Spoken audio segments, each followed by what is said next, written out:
प्यारे बच्चों, आप सभी का आज की केमिस्ट्री की क्लास में पुनः एक बार स्वागत है।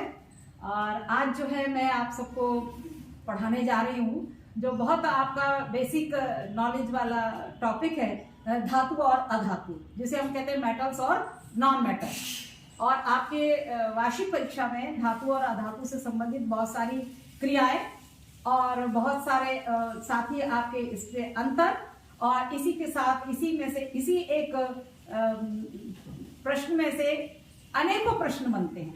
जैसे कि मैंने कहा कि अम्लीय वर्षा से आप क्या समझते हैं, अम्लीय वृष्टि जिसको हम कहते हैं, या एसिड रेन जो हम कहते हैं, एसिड रेन क्या होती है, एक वो भी प्रश्न इसमें आता है। प्लस इसमें बहुत सारी ऐसी इक्वेशंस आती हैं, ऐसे रासायनिक समीकरण आते हैं जिन्हें कि आप 12वीं तक वो आपके लिए काम के होते हैं, जो कि 12वीं तक आपको याद होना चाहिए। जैसे कि उसमें एक इक्वेशन ऐसी भी आएगी जो कि अमोनिया निर्माण का हेबर प्रोसेस है, अमोनिया निर्माण की हेबर विधि है। तो चलिए मैं आपको लेके चलती हूँ। सबसे पहले हम धातु और अधातु के संदर्भ में बात करेंगे। सबसे पहले हम फिजिकल प्रॉपर्टीज की बात करेंगे। तो फिजिकल प्रॉपर्टीज आप सब जानते हैं, फिजिकल जो हमें भौतिक गुण, कैसे गुण, भौतिक गुण जो हमें ऊपर से दिखाई देते हैं। आप सभी जानते हैं कि भौतिक गुण जो है वो हमें ऊपर से प्रदर्शित हो जाते हैं, उन गुणों को हम कहते हैं भौतिक गुण। और जो रासायनिक गुण होते हैं वो किसी से क्रिया करने पर या उनका कहना चाहिए, भौतिक गुणों में हम बात करें तो रंग है, गंध है, विलेयता है, ये सब हमारे भौतिक फिजिकल प्रॉपर्टीज पे आ जाता है। और केमिकल प्रॉपर्टीज में हम कहते हैं कि ऑक्सीजन के साथ अभिक्रिया करके क्या बनाता है, हाइड्रोजन के साथ अभिक्रिया करके क्या बनाता है, क्लोरीन के साथ अभिक्रिया करके क्या बनाता है, और ऑक्सीजन के साथ अभिक्रिया करके ये किस चीज का निर्माण करता है। तो चलिए सबसे पहले हम धातु और अधातु के भौतिक गुणों में अंतर की बात करते हैं। तो मैं आपको बहुत सरल तरीके से और केवल 5 शब्दों में आप धातु अधातु के भौतिक गुणों में अंतर जान जाएंगे। तो देखिए मैं यही बोर्ड पर लिखती हूँ कि धातुएं, सभी इस चीज को नोट भी करते चलेंगे। धातुएं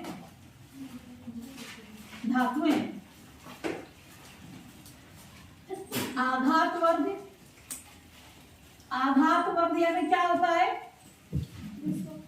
आघातवर्ध यानी कि जिसको पीट करके हम पतली चादर बना सकते हैं।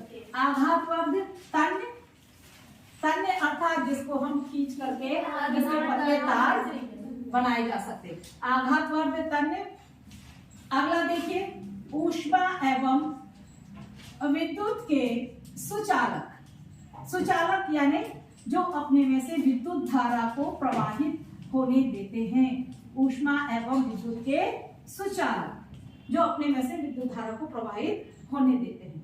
अगला है ध्वनिक, अर्थात जो कि यदि हम इन्हें ऊपर से ऐसे करके छोड़ दें तो वो आवाज उत्पन्न करते हैं। तो क्या हो गया, धातुएं आघातवर्ध पहला अंतर, तन्य दूसरा, तीसरा ऊष्मा एवं विद्युत के सुचालक, और चौथा मैंने कहा ध्वनिक, और एक और है चमकदार होती हैं। बिल्कुल ऐसा ही आप सब एज इट इज लिख लीजिए, ये वेरी इंपॉर्टेंट है। समझ में आ रहा है? yes, हाँ। तो धातुएं आघातवर्ध पहला, दूसरा मैंने कहा तन्य, आघातवर्ध तन्य, ऊष्मा एवं विद्युत की सुचालक, और ध्वनिक एवं चमकदार होती हैं। ठीक, अब हम आते हैं अधातुओं पर। अधातुओं के लिए जो हम गुण लिख रहे हैं, हम लिख रहे हैं अधातुएं। अधातु शब्द जरूर आप आगे लगाएंगे, नहीं तो क्या होगा कि आप इसके अंतर धातु में डाल देंगे और धातु की गुण जो रहेंगे वो आप अधातु में लिख देंगे। इसलिए हमेशा उस शब्द को आगे लिखना अनिवार्य होता है। तो हमने लिखा कि अधातुएं जो है, देखिए सबके आगे मैं ना जोड़ती चलूंगी। मैंने लिखा अधातुएं ना आघातवर्ध, ना आघातवर्ध, ना तन्य,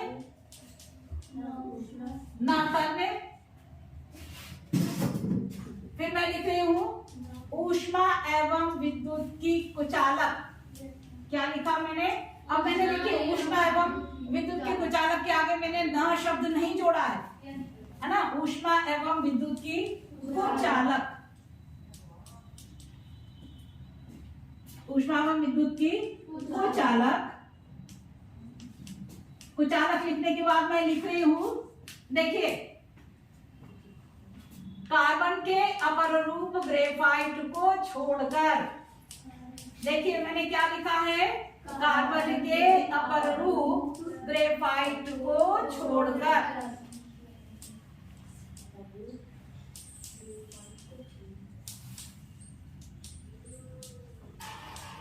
न आघातवर्ध न तन्य ऊष्मा एवं विद्युत की कुचालक कार्बन के अपर रूप ग्रेफाइट को छोड़कर, और एक और बहुत इंपॉर्टेंट है, भंगुर होती हैं। कैसी होती है? भंगुर होती है। भंगुर अर्थात क्या होता है? ब्रिटलनेस। क्या होता है? ब्रिटलनेस। BRITTLENESS, brittleness. भंगुर होती, जैसे एक लड्डू को लेकर के हम उसे यदि 4 बराबर पीसेस में काटना चाहें तो हम उन 4 पीसेस में उसको बराबर बराबर नहीं बांट सकते। हम उसको जब तोड़ने का प्रयास करते हैं तो वो टूट टूट कर बिखर जाता है। इसको हम कहते हैं भंगुरता। क्या कहते हैं हम? भंगुरता। ठीक है, तो ब्रिटलनेस, ये हमारे भौतिक गुण थे। ये हमारे कौन से गुण थे? भौतिक गुण थे, धातु और अधातु के। अब इसमें एक और चीज आपने देखी होगी, यहाँ मैंने अपर रूप शब्द लिखा हुआ है। क्या शब्द लिखा है? अपर रूप। अपर रूप, अपर रूप अर्थात हम उन्हें कहते हैं जिनके किसी भी तत्व का 2 या 2 से अधिक ऐसे रूपों में पाया जाना जिनके भौतिक गुणधर्म भिन्न किंतु रासायनिक गुणधर्म समान होते हैं, यह घटना अपरूपता कहलाती है तथा तत्व के वे रूप उसके अपर रूप कहलाते हैं। डेफिनेशन लिखी हुई है सबके पास? सबके पास? जो मैंने बताई सेम वही? यदि नहीं लिखी है तो मैं पुनः बोल दूं। लिखिए, चलिए अपरूपता की परिभाषा भी साथ में कर लीजिए जल्दी से। हाँ लिखिए, किसी भी तत्व का 2 या 2 से अधिक ऐसे रूपों में पाया जाना, किसी भी तत्व का 2 या 2 से अधिक ऐसे रूपों में पाया जाना, 2 या 2 से अधिक ऐसे रूपों में पाया जाना, 2 या 2 से अधिक ऐसे रूपों में पाया जाना जिनके भौतिक गुणधर्म भिन्न, जिनके भौतिक गुणधर्म भिन्न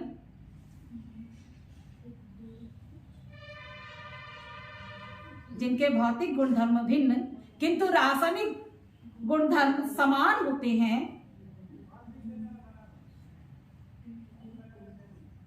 किंतु रासायनिक गुणधर्म समान होते हैं, रासायनिक गुणधर्म समान होते हैं, अपर रूपता कहलाती है। यह घटना अपर रूपता कहलाती है। यह घटना अपर रूपता कहलाती है। तो आप सभी जानते हैं कि कार्बन के जो है क्रिस्टलीय और अक्रिस्टलीय अपर रूप है। क्रिस्टलीय में हम बात करते हैं तो हम कहते हैं कि हीरा है, ग्रेफाइट है ना, आप सभी जानते हैं। और अक्रिस्टलीय रूप में आपका चारकोल है, कोयला है, कोक है, ये सब चीजें, कालिक जिसको हम कहते हैं, ये सब अक्रिस्टलीय अपर रूप। इसके अलावा कार्बन के अलावा भी सल्फर और फास्फोरस जैसे तत्व भी अपरूपता दर्शाते हैं। इस पॉइंट को भी नोट कर लीजिए, सल्फर एवं फास्फोरस भी अपरूपता दर्शाते हैं। सल्फर एवं फास्फोरस भी अपरूपता दर्शाते हैं। सल्फर एवं फास्फोरस भी अपरूपता दर्शाते हैं। लिखा सबने? चलिए अब हम आगे चलते हैं। ये भौतिक गुणों की बात की थी हमने, अब हम किसकी बात करेंगे? रासायनिक गुणों की। चलिए ठीक, मैं इसको रब कर दूं।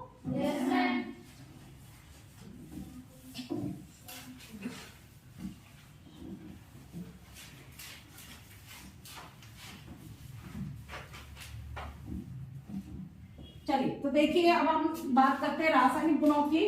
तो रासायनिक गुण में सबसे पहला इसमें आता है कि धातुएं, इसको इस तरीके से भी पूछा जाता है कि धातुएं ऑक्सीजन से सहयोग करके क्या बनाती है। तो आप सब जानते हो कि धातुएं ऑक्सीजन से सहयोग करके क्षारीय ऑक्साइड बनाती है। आप लिखते हो ना कि क्षारीय ऑक्साइड बनाती है। तो आप लिखिए, धातुएं ऑक्सीजन से संयोग कर, धातुएं ऑक्सीजन से आप ऐसे भी लिख सकते हैं, संयोग कर या क्रिया कर ऑक्सीजन से संयोग कर क्षारीय ऑक्साइड बनाती है।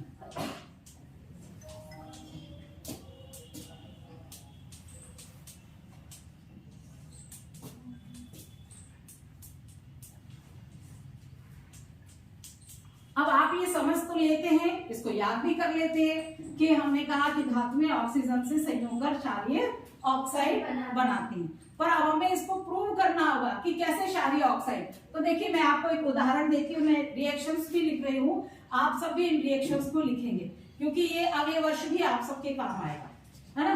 तो देखिए मैंने लिखा 2Mg, Mg अर्थात magnesium plus O2 is equal to क्या हुआ हमारा 2MgO, मैग्नीशियम का ऑक्साइड। ठीक है, अब हमने इस मैग्नीशियम ऑक्साइड की अभिक्रिया करवाई किससे, जल से। किससे करवाई हमने रिएक्शन, जल से। तो आप सब देख रहे होंगे कि देखिए क्या बना, MgOH4 ट्वाइस मैग्नीशियम हाइड्रोक्साइड। क्या बना, मैग्नीशियम हाइड्रोक्साइड। आप सभी जानते हैं कि मैग्नीशियम जो है वो हमारे पीरियोडिक टेबल में आवर्त सारणी में जो है समूह 2 का तत्व है ना। समूह 2 के तत्व जो है हमारी क्षारीय मृदा धातुएं हैं और हमारे समूह फर्स्ट के जो तत्व है वो हमारी क्षार धातुएं हैं। क्षार धातुओं में lithium, sodium, potassium, rubidium, caesium आ जाते हैं और फिर बेरिलियम, मैग्नीशियम, बेरियम, स्ट्रोंशियम और कैल्शियम, ये सब हमारे किसमें है, किसमें बताइए, समूह 2 में, आवर्त सारणी के समूह 2 में। तो हमारे यहाँ पर प्रूव हो गया, इसने क्या बनाया, मैग्नीशियम हाइड्रोक्साइड जो कि एक क्षार है। तो क्षार लिख करके आप चाहे तो उसका नाम लिख लीजिए, मैग्नीशियम हाइड्रोक्साइड। ठीक है, अब इसी तरीके से हम अधातु में इस चीज को लेकर के चलते हैं। तो हम पुनः लिखेंगे कि अधातुएं ऑक्सीजन से संयोग कर, देखिए वो भी ऑक्सीजन से संयोग कर रहा है और ये भी ऑक्सीजन से संयोग की ही बात हो रही है। अधातुएं ऑक्सीजन से संयोग कर अम्लीय ऑक्साइड बनाती है। कैसे ऑक्साइड्स बनाती है, अम्लीय ऑक्साइड। तो अम्लीय ऑक्साइड आप सब याद कर लेते हैं, परंतु आप ये नहीं जानते कि हम इसको प्रूव कैसे करें। तो हमने लिखा कि अधातुएं ऑक्सीजन से संयोग कर अम्लीय ऑक्साइड बनाती हैं। ठीक है, तो अब जो है हम इसकी अभिक्रिया कराते हैं। देखिए आप, जैसे मैंने कहा हम अधात्विक तत्वों की बात करते हैं, कार्बन है, नाइट्रोजन है, ऑक्सीजन है, सल्फर है, फास्फोरस है, ये सब हमारे अधातुएं हैं। क्या है ये, carbon, nitrogen, oxygen, sulphur, phosphorus, ये सब अधात्विक तत्व है। इसमें हमारे हेलोजन्स भी आते हैं। तो हमने यहाँ पर लिखा, देखिए पहला एक उदाहरण लिखती हूँ मैं, C+O2 और is equal to CO2, carbon dioxide बना। ठीक है, अब इस CO2 की अभिक्रिया जब हम H2O से कराते हैं तो हमें अम्ल प्राप्त होता है H2CO3 और H2CO3 का नाम आप नोट कर लीजिए, क्या है इसका नाम है, कार्बोनिक अम्ल। कार्बोनिक अम्ल। तो ये प्रूव हो गया कि अधातुएं जो है ऑक्सीजन से संयोग करके अम्लीय ऑक्साइड बनाती हैं। लिखा सबने, है ना। अब देखिए इसमें हम और भी उदाहरण लिख सकते हैं, जैसे हमने लिखा SO2 plus H2O is equal to क्या हो गया, H2SO3। क्या हुआ, H2SO3, ये क्या हो गया हमारा, ये सल्फ्यूरस अम्ल हो गया। कौन सा अम्ल हो गया, सल्फ्यूरस अम्ल हो गया। जैसे हमने यहाँ पर C+O2 लिखा था, इससे पहले हम यहाँ पर S+O2 is equal to SO2, sulphur dioxide. ठीक है, एक और उदाहरण जैसे हमने लिया, यहाँ पर हमने लिखा SO3 और प्लस H2O, तो हमें क्या प्राप्त हो जाएगा, H2SO4, सल्फ्यूरिक अम्ल। ये सल्फ्यूरस है H2SO3 और ये है सल्फ्यूरिक। इसमें 3 ऑक्सीजन परमाणु है, यहाँ पर 4 सॉरी, है ना, H2SO4। तो ये चीज क्लियर हुई। अब देखिए आप ये जो रिएक्शंस आपने लिखी है ना, इन्हीं रिएक्शंस को आप अम्लीय वर्षा में लिख सकते हैं। जैसे एक प्रश्न है कि अम्लीय वर्षा से आप क्या समझते हो, अम्लीय वर्षा से आप क्या समझते हो। तो अम्लीय वर्षा के लिए जो आंसर जो लिखा जाता है, मैं देखती हूँ कि बहुत सारे लोग डालते हैं चीजों को, और उसमें मैंने देखा कि उन्होंने रिएक्शंस नहीं लिखी, और हमारी केमिस्ट्री की बात विदाउट रिएक्शन होती ही नहीं, है ना। तो आपने देखा कि कार्बन है यहाँ पर आपका सल्फर है ना। ऐसे ही नाइट्रोजन भी है, यदि N2+O2 यदि हम कहें तो हमारा 2NO नाइट्रिक ऑक्साइड हमें प्राप्त हो जाएगा। और ये सब क्या है, देखिए आप चाहे तो इसकी भी डेफिनेशन लिख लीजिए, अम्लीय वर्षा की। आपके कोर्स में है अम्लीय वर्षा? लिखिए, पेट्रोल एवं डीजल के अपूर्ण दहन, यानी पूरी तरीके से दहन नहीं होता, पेट्रोल एवं डीजल के अपूर्ण दहन से carbon, nitrogen, sulphur, petrol diesel के अपूर्ण दहन से कार्बन, नाइट्रोजन, सल्फर जैसे तत्व मुक्त होते हैं।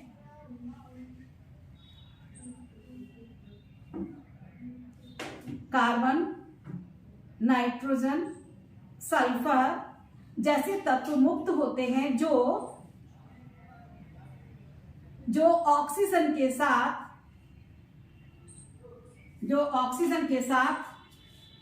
संयोग कर अम्लीय ऑक्साइड बनाते हैं। ऑक्सीजन के साथ संयोग कर अम्लीय ऑक्साइड बनाते हैं।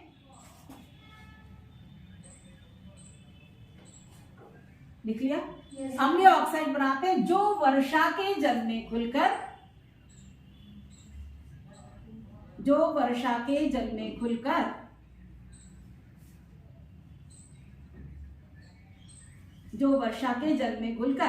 अम्लीय वृष्टि का कारण बनते हैं। जो वर्षा के जल में घुलकर अम्लीय वृष्टि करते हैं या अम्लीय वृष्टि का कारण बनते हैं। अम्लीय वृष्टि का कारण बनते हैं। अम्लीय वृष्टि के कारण ही ताजमहल जैसी ऐतिहासिक इमारतों का रंग धूमिल होता जा रहा है।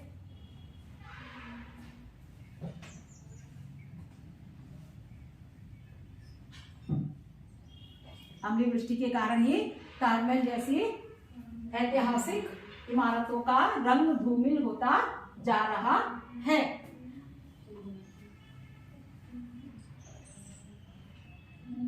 ऐतिहासिक इमारतों का रंग धूमिल होता जा रहा है। लिख लिया सबने?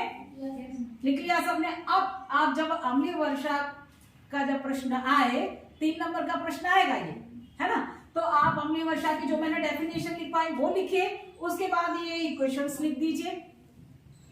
कोई भी व्यक्ति जो है आपका 1 नंबर नहीं काट सकता, पूरे में से पूरे उसको देने ही पड़ेंगे, है ना। तो ये अम्लीय वृष्टि का भी आंसर हो गया ना, जो मैंने इससे पूर्व कहा था लेसन आपका ये टॉपिक शुरू करने से पहले, तो ये अम्लीय वृष्टि का भी आंसर हो गया। चलिए, अब इतना सबने नोट कर लिया, अब हम आगे बढ़ते हैं।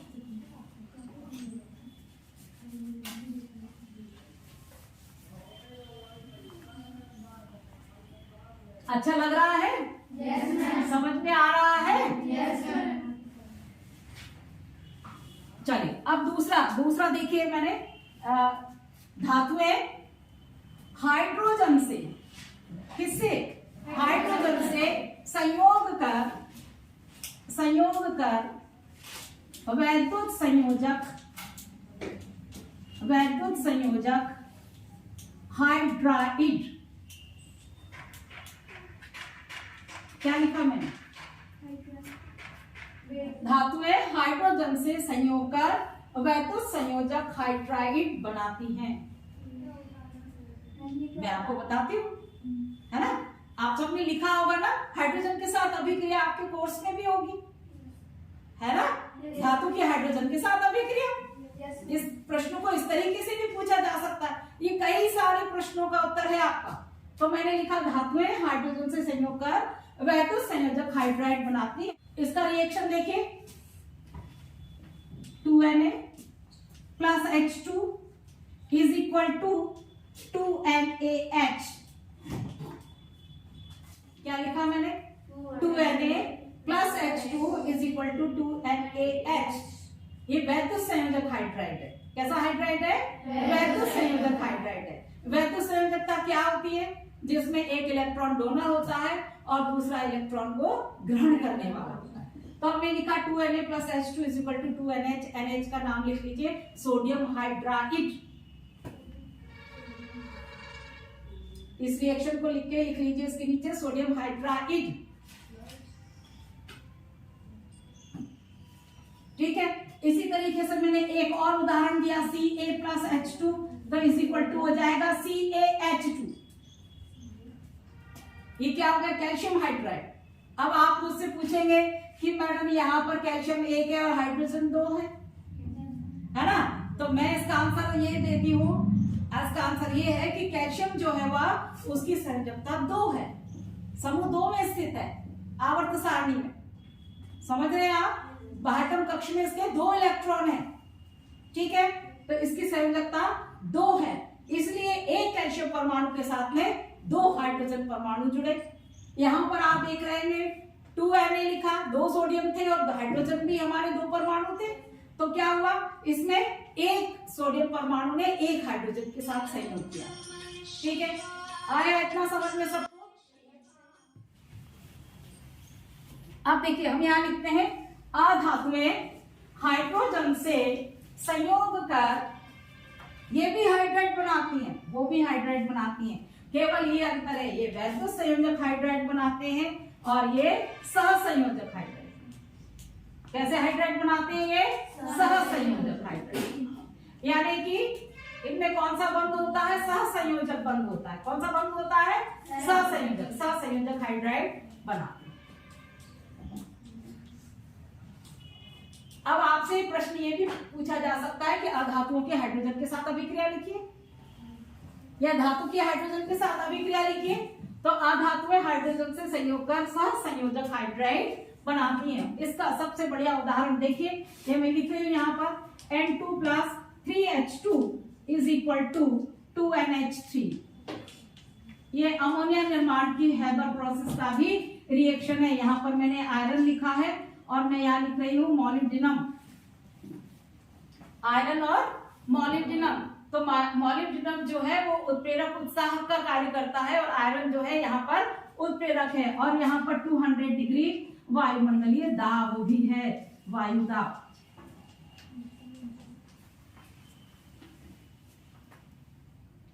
ये 12वीं तक आपके काम में आएगा। N2 plus 3H2 is equal to 2NH3 ammonia निर्माण का हैबर प्रोसेस की रिएक्शन है ना? आप देख रहे हैं कि रिवर्सिबल रिएक्शन है, उत्क्रमणीय अभिक्रिया है। अब आगे जब आप क्लासेस में पढ़ेंगे तो मैं आपको और बताऊंगी। तो ये 2 अंतर ये आपने नोट कर लिए। ये आपके अंतर ऐसे लिखे जाने चाहिए, है ना? तो आप देख रहे होंगे ना कि किस तरीके से इस प्रश्न को ऐसे भी किया जा सकता है कि अधातुएं हाइड्रोजन से संयोग करके क्या बनाती है, धातुएं हाइड्रोजन से संयोग करके क्या बनाती है। ठीक है, चलिए अगला, ये नोट कर लिया सबने? चलिए अब हम आगे चलते हैं।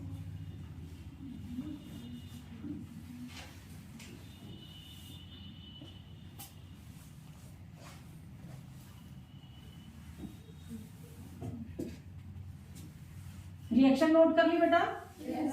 सबने? चलिए अब है हमारा, हमने कहा कि धातुएं क्लोरीन से संयोग करते हैं। केवल 2 रिएक्शन और रह गई, आपकी एक ये और एक और बस, है ना? धातुएं क्लोरीन से संयोग करके वैद्युत संयोजक, क्लोरीन से क्लोराइड, हाइड्रोजन से हाइड्राइड, वैद्युत संयोजक क्लोराइड बना,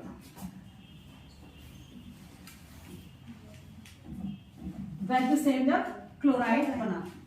अधातु में हम क्या लिखेंगे? अधातु में क्लोरीन से संयोग कर सहसंयोजक क्लोराइड। कैसे क्लोराइड? ये भी क्लोराइड बनाती है पर ये सहसंयोजक क्लोराइड बनाती है।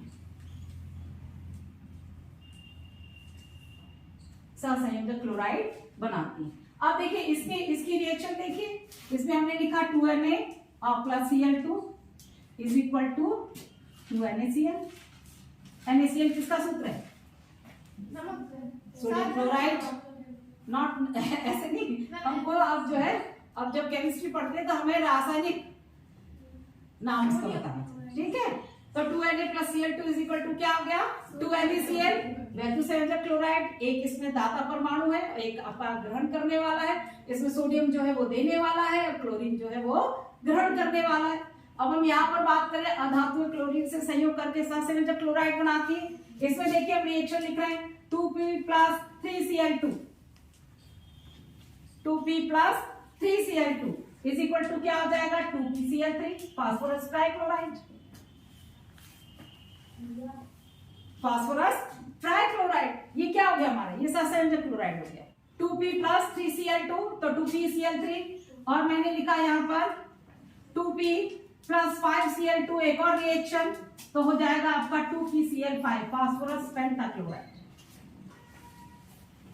तो ये दोनों रिएक्शन आपकी हो गई, आप इसमें इनको लिख सकते हैं। अब आपसे ये भी पूछा जा सकता है कि अधातुओं की क्लोरीन से अभिक्रिया का समीकरण दीजिए, है ना। और यहाँ पर दिया जा सकता है आपका कि धातुओं की क्लोरीन से अभिक्रिया का समीकरण दीजिए, तब आप ये लिख दीजिए। अधातु का आए तो ये इसको लिख दीजिए, है ना। इस अंतर में ही कितने सारे उत्तर हैं आपके, देख रहे हैं ना। चलिए अब आपका लास्ट है, इसको लिख लिया, नोट कर लिया सबने? Yes ma'am.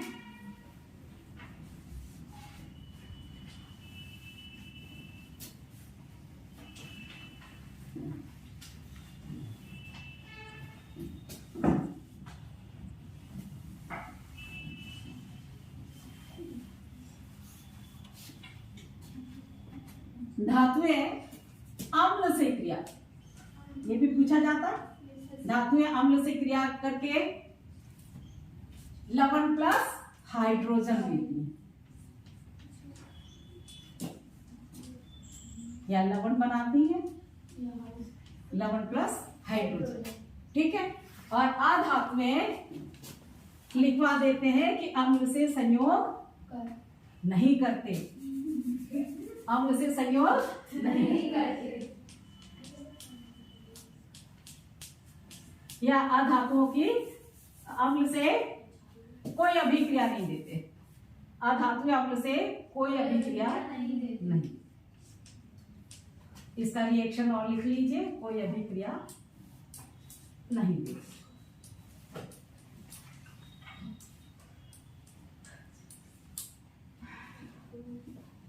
इसका रिएक्शन लिख लीजिए, 2Na plus 2HCl is equal to 2NaCl plus H2।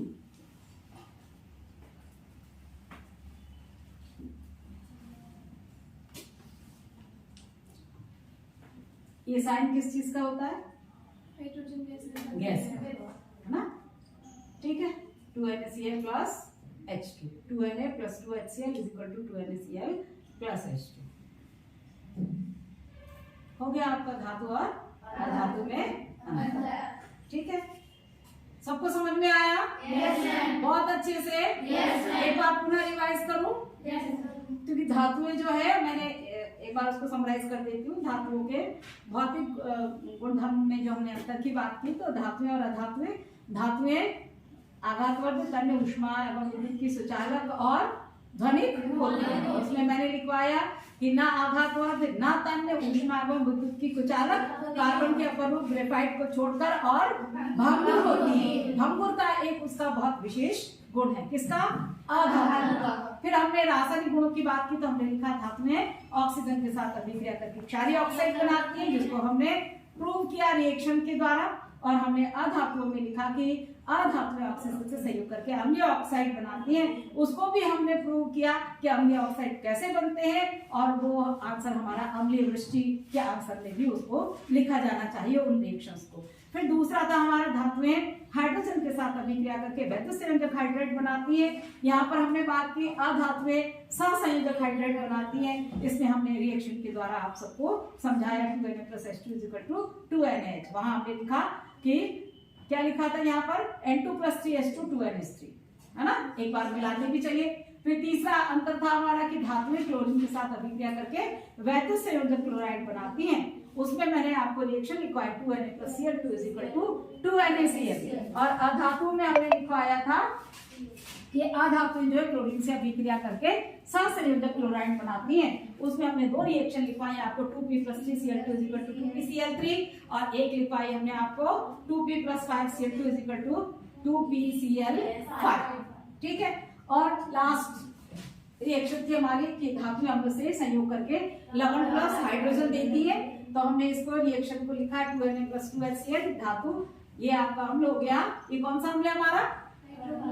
Hydrochloric अम्ल। कौन सा अम्ल है? हाइड्रोक्लोरिक अम्ल। Very good. तो 2NaCl + H2 और हमने यहाँ पर लिख दिया धातु अम्ल से कोई अभिक्रिया नहीं करती। तो मुझे लगता है कि आप सबको बहुत अच्छे से समझ में आ गया। क्यों भाई, किस किस को सबको समझ में आया? सबको समझ में आया? चलिए, तो आप सबकी क्लास जो है आज यहीं पर समाप्त होती है। आप सबके लिए बहुत बहुत धन्यवाद।